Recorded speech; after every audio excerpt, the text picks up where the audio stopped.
بسم اللہ الرحمن الرحیم۔ السلام علیکم۔ تقسیم کشمیر کا مذموم بھارتی منصوبہ، کیا بھارت کو سبق سکھانے والا کوئی نہیں؟ دوستو، ویڈیو شروع کرنے سے پہلے آپ سے گزارش ہے کہ ویڈیو کو لائک کریں، کڑوا سچ کو سبسکرائب کریں اور بیل آئیکن کو ضرور پریس کریں۔ مودی حکومت اقوام متحدہ کی قراردادوں کی دھجیاں اڑاتے ہوئے کشمیر کی خصوصی حیثیت ختم کرنے کے بعد اب پوری ڈٹائی کے ساتھ اس مظلوم خطے کو 4 حصوں میں تقسیم کرنے کے مذموم منصوبے پر عمل پیرا ہے، جس کے تحت 31 اکتوبر تک لداخ کو 2 حصوں میں تقسیم کر کے جموں اور کشمیر سے الگ کیا جانا ہے۔ اطلاعات کے مطابق شدید رد عمل سے بچنے کے لیے حساس علاقوں میں مزید فوجی بھیجے جا رہے ہیں، جبکہ کشمیری عوام تقریباً 2.25 ماہ سے بھارتی فوج کے محاصرے میں عملاً قیدیوں کی طرح زندگی بسر کر رہے ہیں۔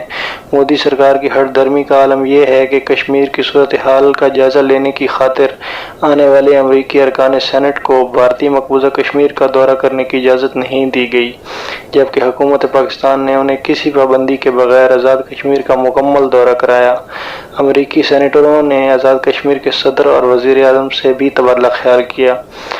بھارتی مقبوضہ کشمیر میں انسانی حقوق کی خلاف ورزیوں پر گہری تشویش کے اظہار اور مودی سرکار سے کرفیو کے فوری خاتمے اور زیر حراست افراد کی رہائی کے مطالبے کے علاوہ امریکی وفد نے مسئلہ کشمیر کے مستقل حل کی ضرورت کا اظہار بھی کیا۔ فی الحقیقت اصل ضرورت تنازع کشمیر کے پائیدار منصفانہ حل ہی کی ہے۔ اس کے بغیر یہ خطہ جنوبی ایشیا میں مستقل بے چینی کی اماجگاہ بنا رہے گا۔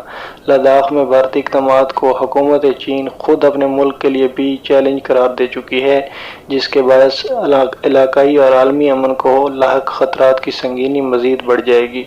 لہٰذا عالمی طاقتوں خصوصاً امریکہ اور اقوام متحدہ کو مزید وقت ضائع کیے بغیر کشمیر کے مسئلے کے مستقل حل کے لیے اپنا کردار نتیجہ خیز طور پر ادا کرنا چاہیے۔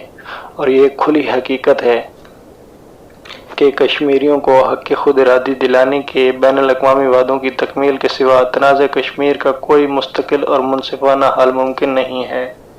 دوستو، ویڈیو کو لائک کریں، دوستوں کے ساتھ شیئر کریں، کمنٹ سیکشن میں اپنی رائے کا اظہار ضرور کریں۔ ایسی ہی بہترین ویڈیوز کے لیے کڑوا سچ کو سبسکرائب کریں۔ تو ملتے ہیں ایک نئی ویڈیو کے ساتھ، تب تک کے لیے اللہ حافظ۔